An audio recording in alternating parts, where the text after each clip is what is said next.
지금 보고 있는 뉴스, 그 안에 다른 뜻이 있다면 언론의 숨은 의도 깔끔하게 반란해 드립니다. 시선 집중 연장 방송 언중 6월. 네, 언중6월 꾸며주시는 두 분 소개하겠습니다. MBC의 이지성 기자 모셨고요. 어서 오세요. 안녕하세요. 그리고 헬마우스 임경빈 작가 모셨습니다. 어서 오세요. 안녕하세요. 네, 장마가 시작이 됐습니다. 되게 오시는데 뭐 고생은 안 하셨고요. 비 안 오더라고요 지금은. 네. 오늘 아침에 교통 상황 괜찮았나요? 네, 괜찮았습니다. 알겠습니다.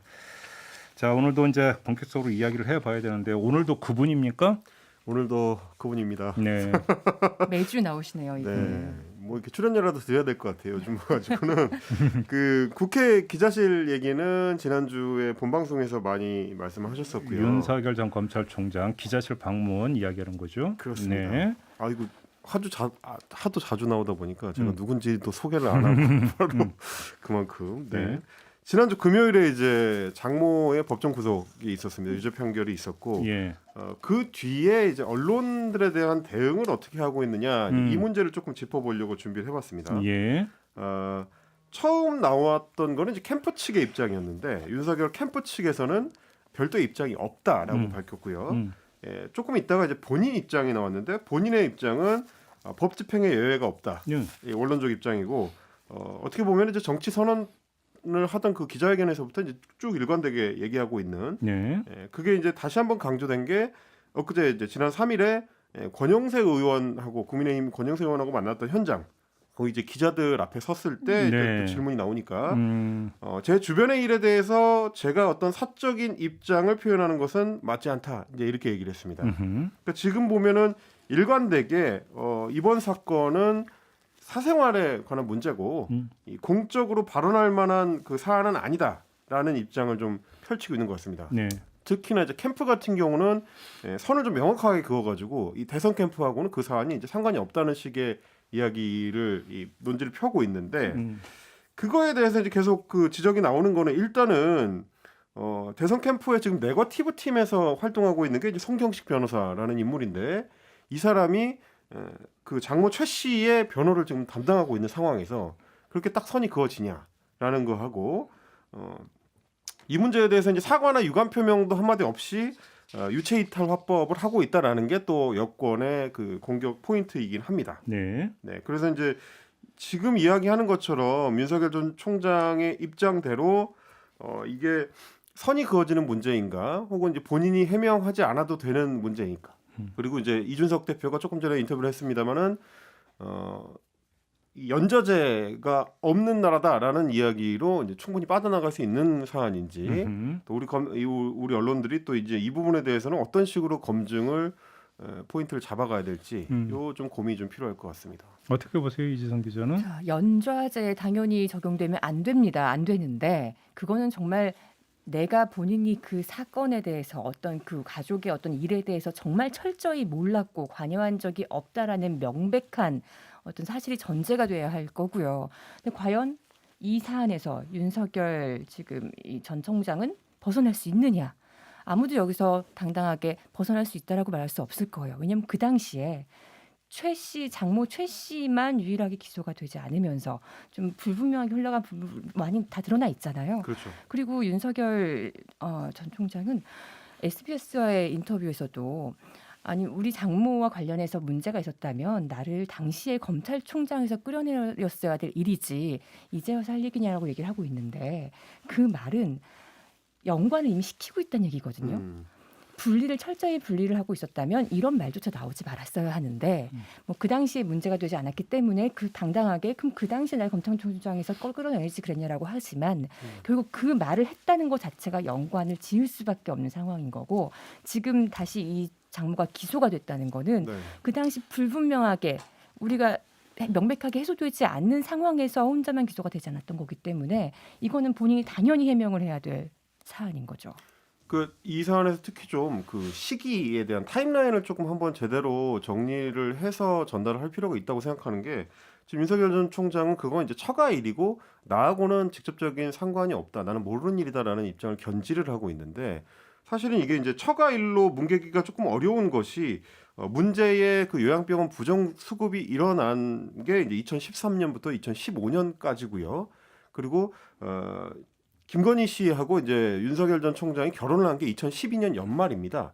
그러니까 부정 수급이 일어난 것도 결혼을 하고 있었던 결혼 상태에서 일어난 거고, 그 다음에 이제 문제의 수사를 통해서 장모만 입건 대상에서 빠진 것도 윤석열 전 총장이 검찰에 재직하고 있었고 결혼한 상태였던 시기에 이뤄진 일이기 때문에 과연 여기에 아무런 개입이 없었느냐, 하다못해 이제 전화 한 통화라도 해본 적이 없느냐, 혹은 뭐 검찰 후배들이 이 검찰 내에서 인망이 두터웠던 윤 전 총장을 생각해서 알아서 아름아름으로 어떤 조치를 취해준 것은 아닌가까지도 좀 검증을 해야 될 필요가 있을 것 같은데, 근데 이걸 이제 그렇게 처가일로 치부할 수 있을지는 잘 모르겠습니다. 시기적으로 겹친다라는 것만 가지고 이제 윤석열 전 총장의 뭐 연루 가능성이라 이런 걸 제기하는 것은 좀 그러니까 우리가 약간 조심을 해야 되는 부분이 좀 네네. 있는 것 같고요. 그러니까 다른 어떤 근거가 없는 상황이라면, 다만 근데 연좌제 부분은 좀 엄밀하게 다시 한번 정리를 해야 될 것 같은데, 연좌제라고 하는 것은 내가 아닌 가족의 일 때문에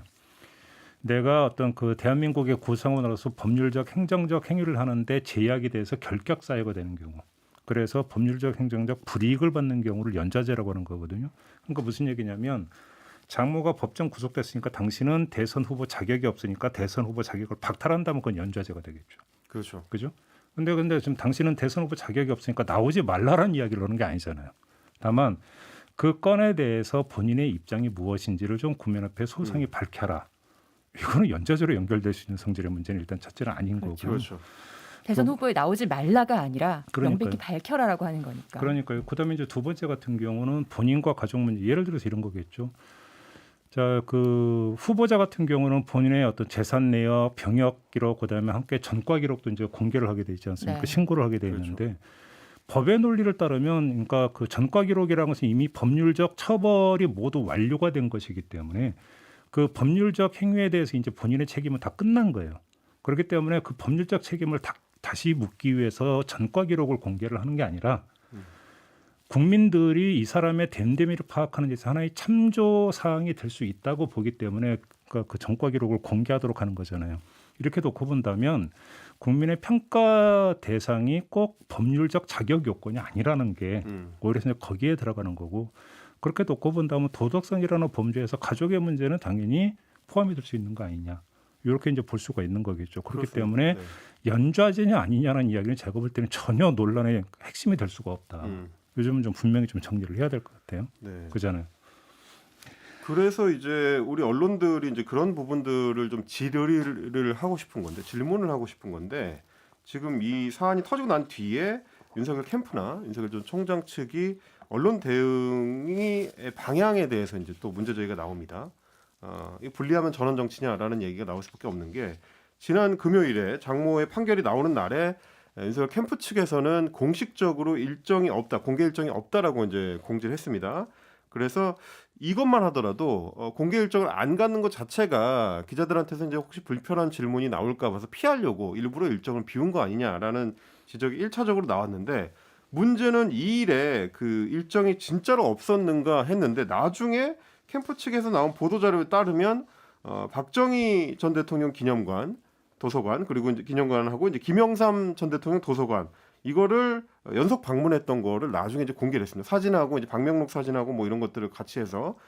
그러니까 이제 비공개 일정을 그날 별도로 가진 뒤에 사후에 공개하는 형식, 이게 그동안 계속 비판받아왔었던 또 다른 형태의 전원 정치를 다시 시작하는 거 아니냐라는 얘기가 나오는 거고요. 결국에는 처가와 관련된 장모의 그 구속과 관련된 불편한 질문을 피하기 위해서 일정은 없다고 해놓고 실제로는 전원 정치를 했다.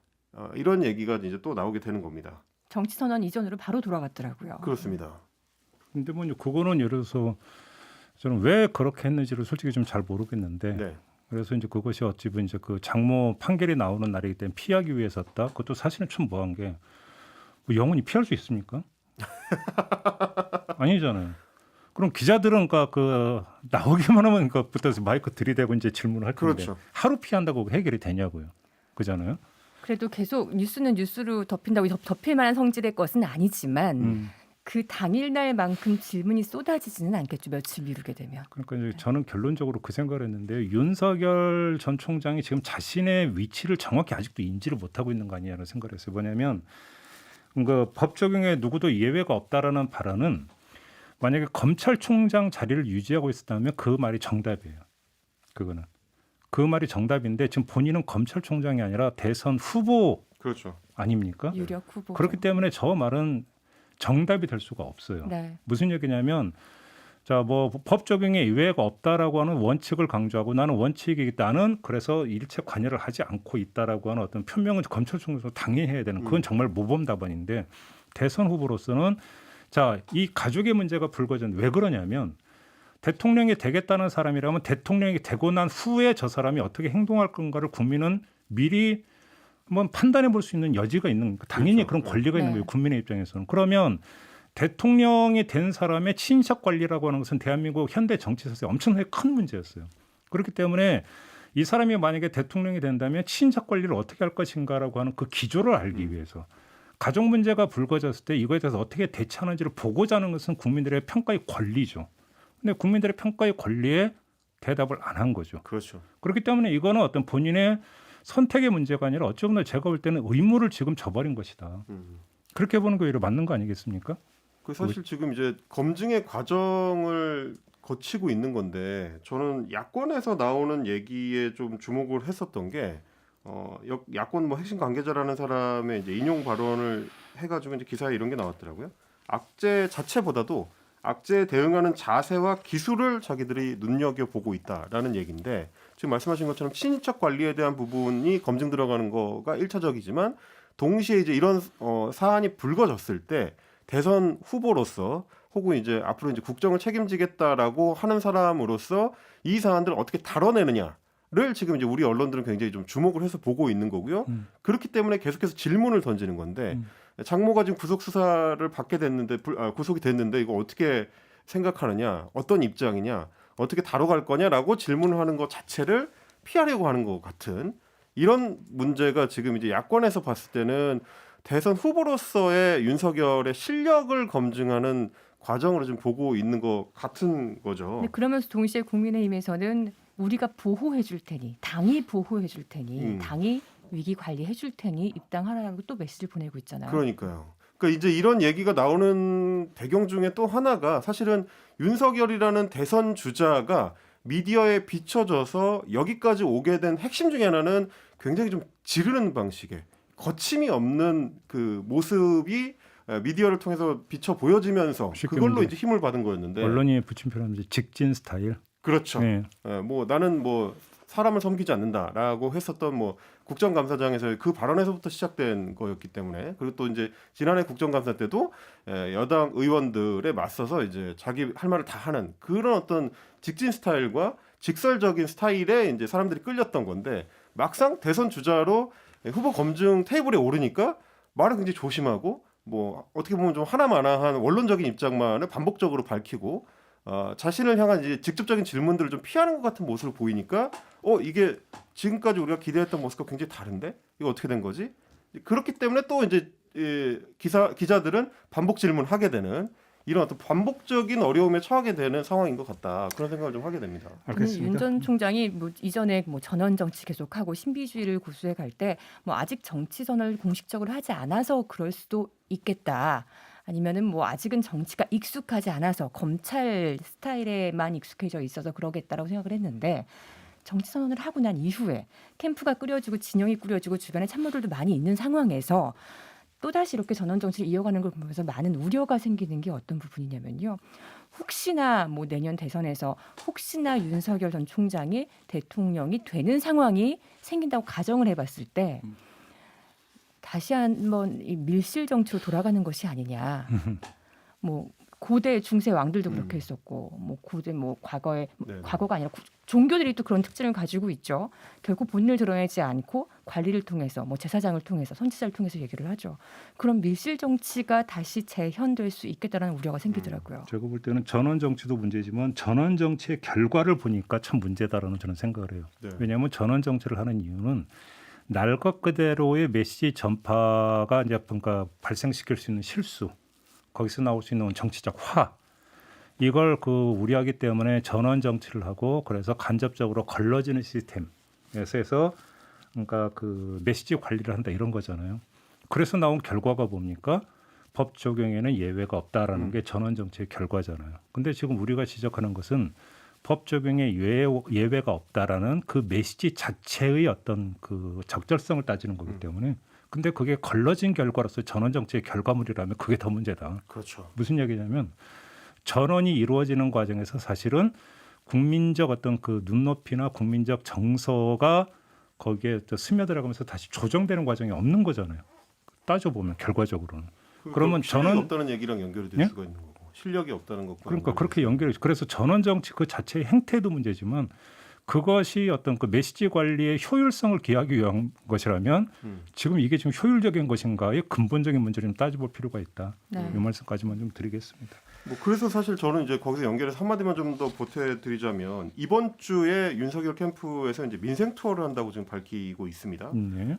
그런데 이제 거기에 달고 있는 단서가 우리는 시장에서 어묵을 먹는 보여주기식과는 거리를 둔다라고 이야기를 하고 있는데 어묵- 쇼 정치는 안 한다. 그렇죠. 네. 어묵 잘못 먹으면 또 오히려 화가 되잖아요. 한 분 떠오르는 분 계시죠? 예. 그 어묵이 사실 굉장히 맛깔스럽게 먹을 줄 알아야 되는데 이 분야에서는 이제 이명박 전 대통령을 또 넘어설 수 있는 정치인이 지금 쉽게 나오지 않고 있는 상황에서 먹방에는 그렇게 자신이 없는 것 같다라는 생각이 들긴 하지만 다만 이제 문제는 뭐냐면 그런 식의 이제 쇼잉을 이제 벗어나고 싶다라는 의지를 보여주는 건 좋은데 그러면 이제 어떤 식으로 그걸 보여줄 거냐에 대한 비전을 지금 제시를 해주고 있는지는 사실 좀 의문이긴 합니다.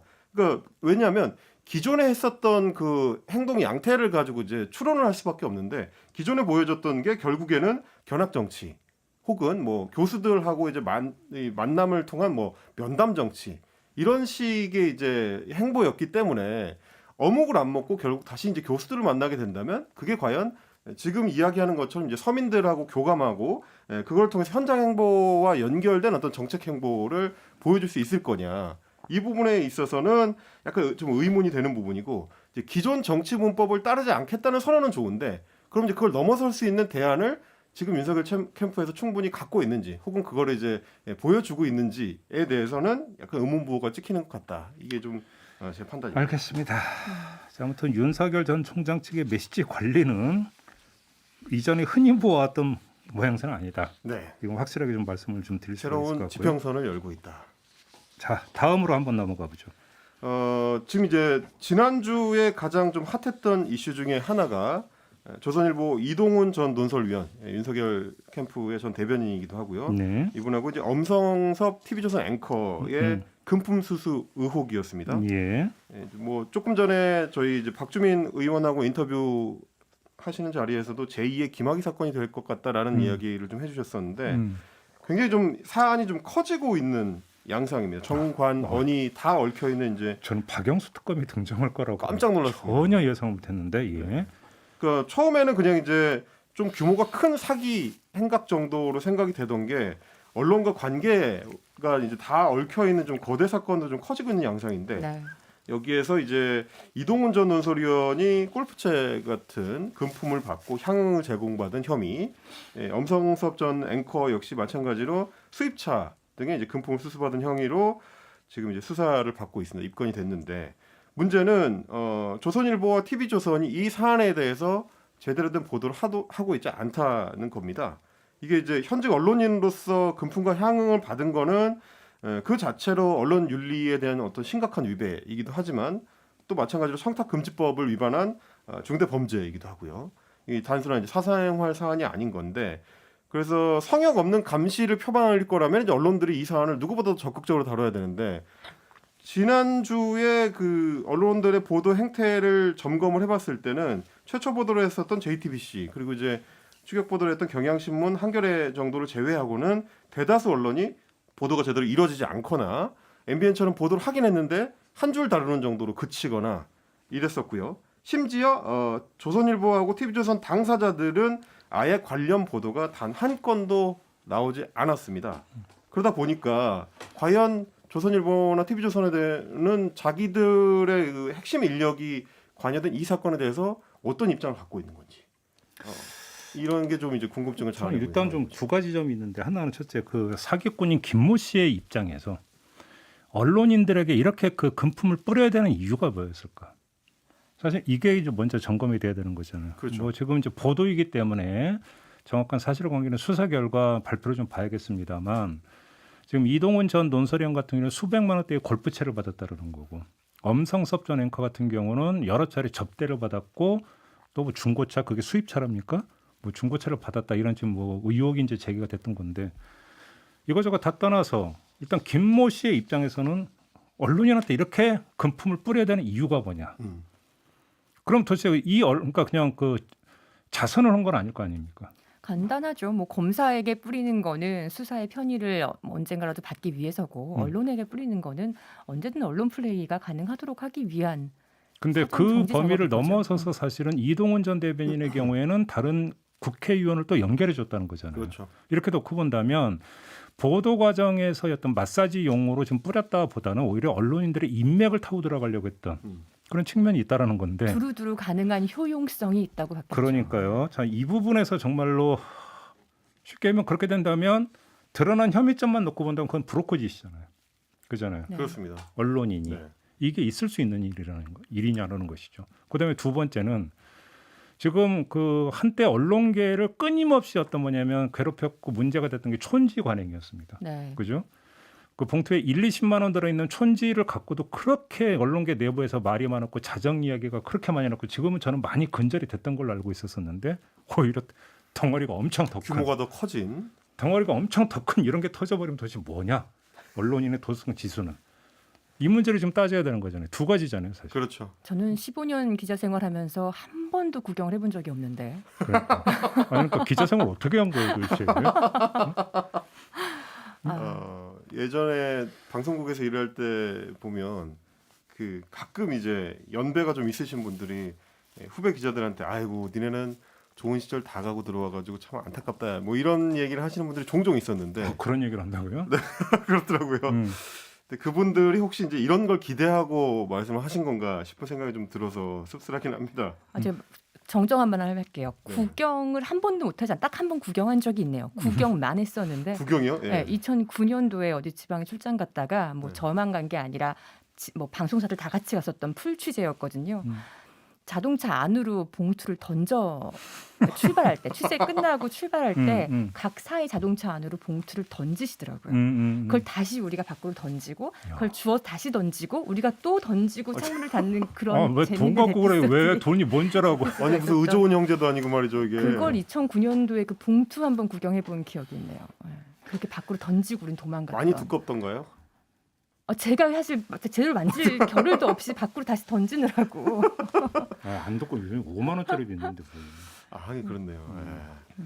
근데 이제 지금 지적해 주신 것처럼 이 현직 언론인들이 이런 어떤 그 청탁 관련된 사안에 연관되는 게 이제 처음도 아니고 사실은 자주 있을 때마다 드러나는 것 중에 하나가 연결고리로 작용을 한다는 아니, 것 그러니까 같습니다. 지금 최초의 연결고리가 같이 깜빵에 있었던 언론인 출신 인사라는 거잖아요. 그렇죠. 이 사람으로부터 시작이 됐다라는 거잖아요. 네. 지금 보면. 그렇습니다. 네. 그리고 나서 다시 단계를 밟아서 언론인이 또 등장을 하는 거잖아요. 그렇죠. 그다음에 문제는 뭐냐면 언론인이 그래서 이 그 김 씨에게 또 어떤 정치인을 소개해 줬다. 그러면 언론인과 정치인의 관계는 뭡니까? 그러니까 기자와 취재원의 관계를 이미 넘어서 있었다는 얘기가 되는 거잖아요. 그 얘기는. 그렇죠. 그러면 예를 들어서 내가 취재를 하면서 그냥 공식적으로 취재 대상했던 사람한테 당신 누구 한 명 만나보라 이런 얘기 합니까? 아니잖아요. 그잖아요. 그런 여기에는 어떤 게 녹아 있냐면 기자와 취재원 간의 밀착 관계가 또 여기는 녹아 있는 거잖아요. 네. 그러니까 뭐 소개하고 소개받고 하는 어떤 또 관계가 성립이 되는 거잖아요. 네. 여러 가지가 지금 녹아 있는 거죠. 이 건 같은 경우는. 그리고 이제 이재성 기자가 아까 지적해 주신 것처럼 이제 언론을 자기 어떤 홍보 수단으로 이용할 수 있는 가능성도 있었던 것이 이 이제 사기꾼이라는 사람이 업체를 여러 개를 운영하면서 사회 시민단체에 자기가 활동을 하는 것처럼 이제 꾸몄는데 그게 기사에 한두 줄 나가는 것만으로도 정치인들하고 이제 소통하는 데 있어서 굉장히 좀 좋은 역할을 유리한 역할을 해줬던 거. 명함이 되는 거죠. 그 기사 네. 자체가. 네. 그렇게 하면서 이제 연쇄적으로 이제 또 다른 거를 만들어낼 수가 있었고 또 하나는 이제 엄성섭 앵커 같은 경우도 보니까 이 사기꾼이 이제 뭐 수입차를 렌트하는 업체를 운영했는데 거기에 일종의 홍보 모델처럼 음. 사진을 찍어서 그걸 다시 이제 자기네 홈페이지에 올린다든지 아, 그런 일이 있었답니까? 네, 그런 식으로 활용하는 거를 또 하더라고요. 그러니까 이제 유명인이자 언론인이라는 거를 이제 같이 활용하는 이 양태가 나타나는 걸 보면 지금 이제 언론인들을 향해서 이 사기를 벌이려고 하는 사람들이 혹은 뭐 정관계 로비를 하려고 하는 사람들이 뭘 노리고 있는지 좀 같이 이제 종합적으로 볼 수 있는 사안이었던 것 같습니다. 그리고 이제 다시 조선일보 얘기로 돌아오면 문제는 조선일보가 이제 이렇게 아무런 보도를 하지 않고 있는 것과 동시에 엄성섭 앵커 같은 경우는 이제 TV조선의 주요 프로그램의 이 진행자를 하고 있었는데 갑작스럽게 이제 프로그램 사찰을 하면서도 어떤 이유로 하차하게 됐는지 이제 설명이나 언급이 전혀 없이 그냥 하차하게 됐다라고 밝히고 끝났다는 건데 이게 지금까지 나타나는 걸 보면 조선일보가 이런 식으로 자사의 그 기자들이 문제가 됐을 때 얼렁뚱땅 넘어가는 게 또 처음이 아닙니다. 보니까 지난 2019년인데요. TV조선 초창기에 메인뉴스 앵커를 지냈고 그 나중에는 이제 편성 본부장을 역임했던 최희준 전 기자가 2019년에 TV조선에서 해임이 됐습니다. 이때 유명한 사건이었죠 이때. 그렇습니다. 그래서 이 기자들이 당연히 갑작스러운 해임에 대해서 이유가 뭐냐. 특히 이제 최희준 앵커 같은 경우는 최병렬 전 의원, 최병렬 전 한나라당 대표의 아들이기도 해서 굉장히 이제 유력 인사로 꼽혔는데 갑자기 해임이 되니까 굉장히 좀 중대한 어떤 사유가 발생한 거 아니냐라고 해서 질의를 했는데 사유를 밝힐 수 없다라고 해서 이제 그렇게 끝났던 경우가 있고요. 지금 아무리 찾아봐도 결국 그 사유는 안 밝혀진 것 같더라고요.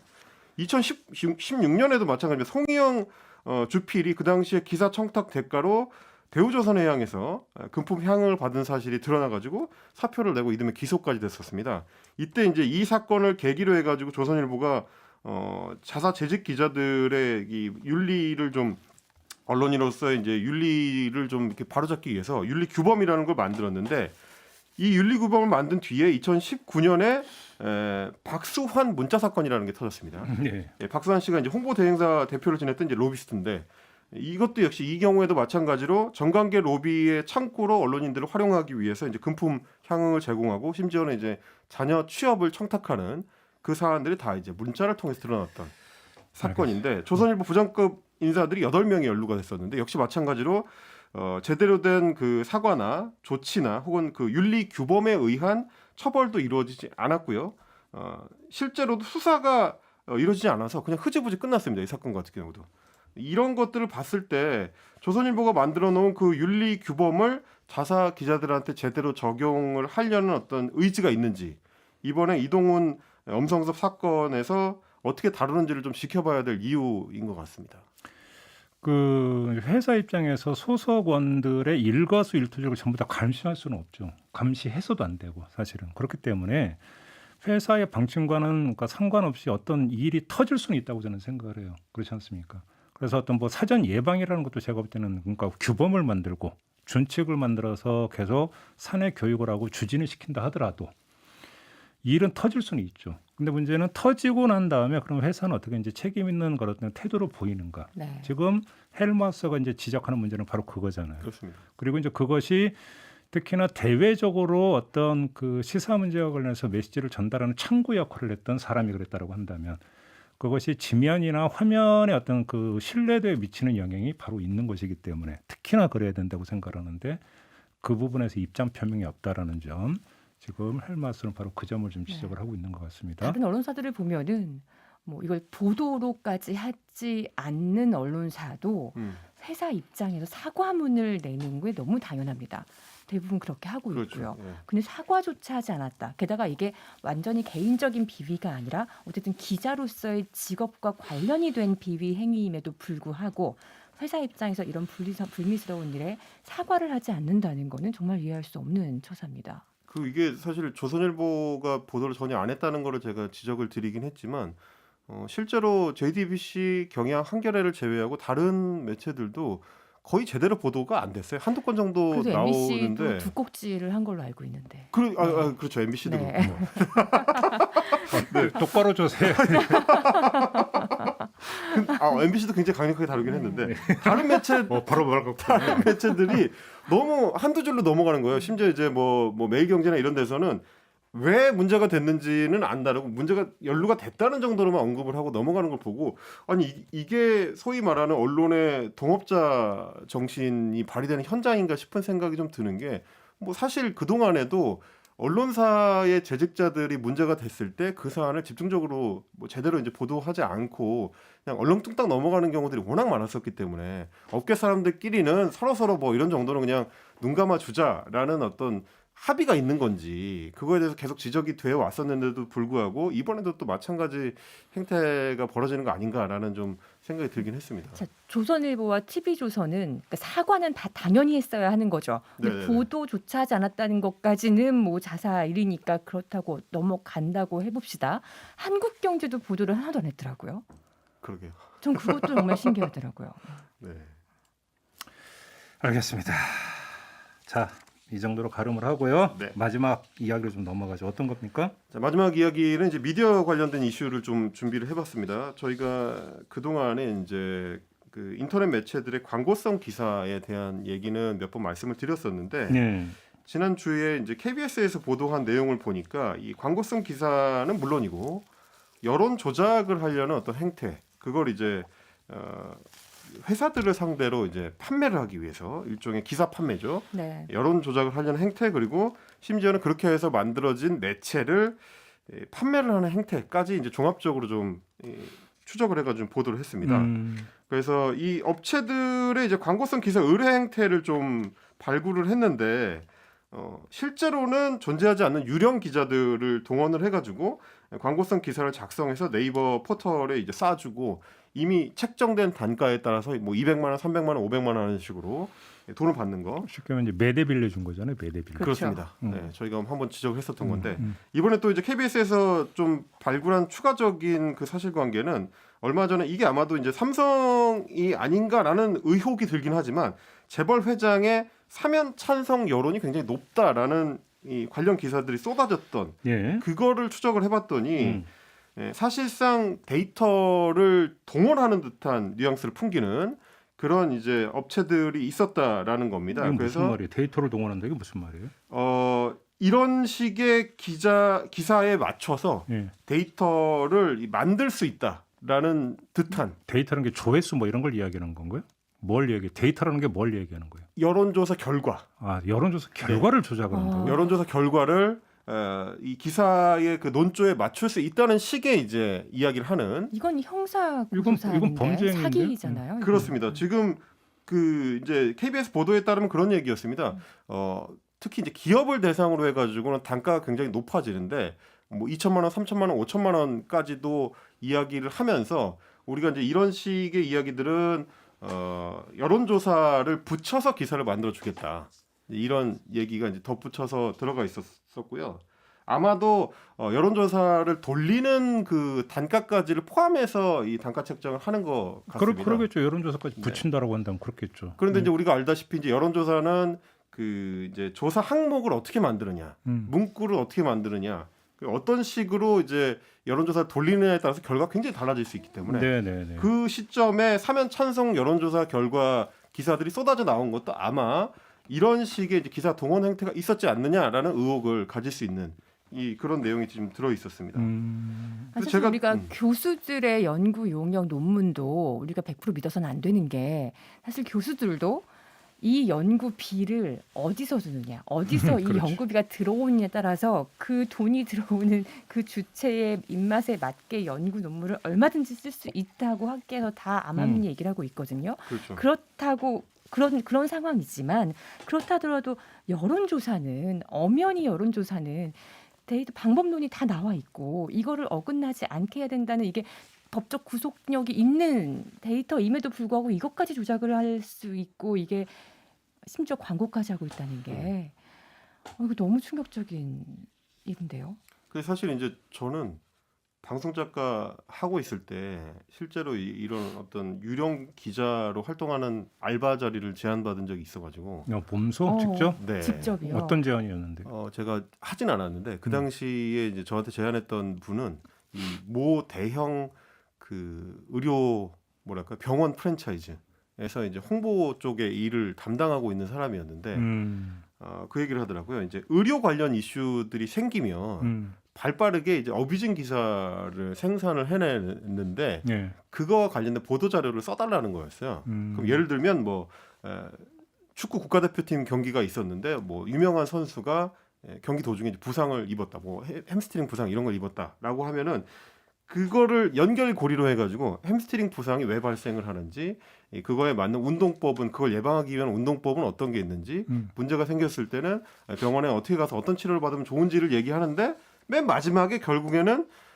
의뢰를 한 해당 병원의 언급해주고. 원장 이름이 언급되면서 그 원장이 이제 해법을 제시하는 형태로 기사가 끝나게 만들어주면 된다. 이제 전문가 멘트식으로 해서 그렇습니다. 그렇게 해서 이제 그 원장의 이름이 이 언론에 노출되는 것만으로도 이제 광고 단가를 충분히 자기들이 챙길 수 있기 때문에 뭐 너한테 얼마를 주겠다. 이런 식의 제안이었습니다. 그럼 왜 안 받았어요? 그런 양심을 파는 거에 비하면 단가가 그렇게 높진 않았어요. 근데 실제로 그 헬마우스님이 제안받았던 그런 일이 굉장히 저렴한 단가에 실제 지금 수많은 홍보대행사 직원들이 하고 있는 일이에요. 네네네. 실제로 하고 있는 일이고 벌어지고 있는 일이고 오래된 일이고요. 그런데 그걸 넘어서서 지금 데이터까지도 조작할 수 있는 기사가 돈으로 매매된다는 게, 저는 갑자기 이런 생각이 드네요. 우리가 앞에서 얘기했던 이동훈 전 윤석열 캠프 대변인과 엄성섭 전 TV조선 앵커가 그 김모 씨한테 받았잖아요. 네네. 이 김모 씨는 참 어리석었다. 그렇게 이런 방법 쓰면 수입차와 되는데 매체를 만들면 되는데 줄 돈으로 그냥 이렇게 매체 자기가 쓰고 싶은 기사 쓰면 되는데, 물론 이건 농담입니다만. 그러니까 이런 일이 여기서 계속- 이제 한 가지 우리가 놓쳐서는 안 될 게, 대한민국 국민의 80% 이상이 포털을 통해서 뉴스를 지금 네. 보고 있잖아요. 여기서 나오는 하나의 어떤 양상일 수도 있어요. 무슨 이야기냐면, 과거처럼 그냥 어떤 뉴스를 보기 위해서는 특정 신문이든 특정 방송이든 자기가 찾아서 보아야만 되는 시대와는 달리, 포털을 통해서 모든 게 어떤 그 뉴스가 소비가 되어버리면 매체의 어떤 매체명, 그다음에 매체의 파워, 이런 것들은 상대적으로 덜 중시가 되죠. 네. 그렇죠. 그래서 어찌 본다면 그 플레이를 하고자 하는 사람들 입장에서는 가성비를 높일 수가 있죠. 상대적으로 이름값이 떨어져서 싸게 먹히는 매체를 상대로 해서 하는 플레이를 하는데, 결과는 포털에서 유통을 시키기 때문에 결과는 더 좋을 수 있는. 그렇죠. 그러니까 이게 포털을 통한 뉴스 소비라고 하는 어떤 그 현상에서 불거지는 하나의 파생 현상일 수도 있다. 요즘도 좀 함께 봐야 되는 것 같아요. 뭐 그렇습니다. 그래서 사실은 제가 이제 제 경험을 말씀을 드렸던 게, 실제로 이런 그 대행사가 점점 전문화가 되면서 애초에 자기네가 매체를 만들어서 그거에 대한 특화된 이 서비스를 제공하는 형태로 이제 넘어가는 경우들이 종종 있더라고요. 최근에는 이제 의학 관련된 쪽이 워낙에 좀 장사가 되다 보니까 그런지 모르겠는데, 좀 취재를 해봤더니 이제 뭐 메디 뭐 땡땡 해가지고 메디자가 붙는다든지 헬스가 붙는 형태의 인터넷 매체들이 이제 우후죽순으로 생겨나는데, 이렇게 만들어진 매체들 중에서 어느 정도 좀 조회수가 확보가 되고, 특히 중요한 거는 이제 포털하고 이 검색 제휴를 맺게 되면, 그렇게 해서 이제 포털에 직접 기사를 공급할 수 있는 권한을 얻게 되면, 이 이제 인터넷 매체들의 가치가 바로 그거죠. 수억 원까지 올라가게 되고, 실제로 그걸 되팔아 가지고 차익을 챙기는 행태가 드러난다는 거를 이제 KBS가 보도를 통해서 좀 확인을 시켜줬는데요. 직접 그 현장을 들어보면은 그게 또 나름 또 다른 어떤 충격이 있습니다. 같이 한번 들어보시고 이야기 나눠보시죠. 전직 경제지 기자 출신의 한모 씨와 그의 부인, 그리고 한 씨의 여동생입니다. 2015년부터 본격적으로 포털 검색 제휴 언론사들의 대표이사 등으로 이름이 등장하는데, 매년 한두 곳씩 늘어나 많을 때는 모두 11곳이었고 현재는 4곳만 남았습니다. 나머지 제휴사 7곳은 어디로 갔을까? 계약금은 언제 주고 잔금은 언제 주고, 그게 이제 계약서에서 나오잖아요. 그분한테 이제 납입을 했어요. 한 사장님의 지분을 누군가에게 넘겨주는 역할을 이제 하신 걸로 보이는데. 네네네. 그냥 그 정도까지만 저는 답변하면 될 것 같아요. 장외 주식거래 등으로 언론사를 사고 파는데, 검색 제휴가 되면 수억 원의 프리미엄까지 더해져 가격이 훌쩍 치솟습니다. 저같이 경우고, 그게 유보리 최하 금액이에요. 출입처가 있거나 하면 가격은 어마무시하게 높아가요. 전문지 3억에 내놨어요. 단가가 좀 더 낮아요. 네. 이게 이제 뭐 언론사도 회사니까. 언론사를 사고 판다고요? 네. 예. 사고 파는 거는 굉장히 많죠. 뭐 특정 건설사는 최근 몇 년 사이에 뭐 제가 아는 것만 2곳 이상의 언론사를 인수하기도 했고요. 네, 그렇죠, 그렇죠. 근데 네. 이 문제는 이제 그 포털과 검색 제휴사가 되도록 일단 만들어 놓으면 네. 이제 그 언론사의 이제 매각 대금이 올라간다 이런 거죠.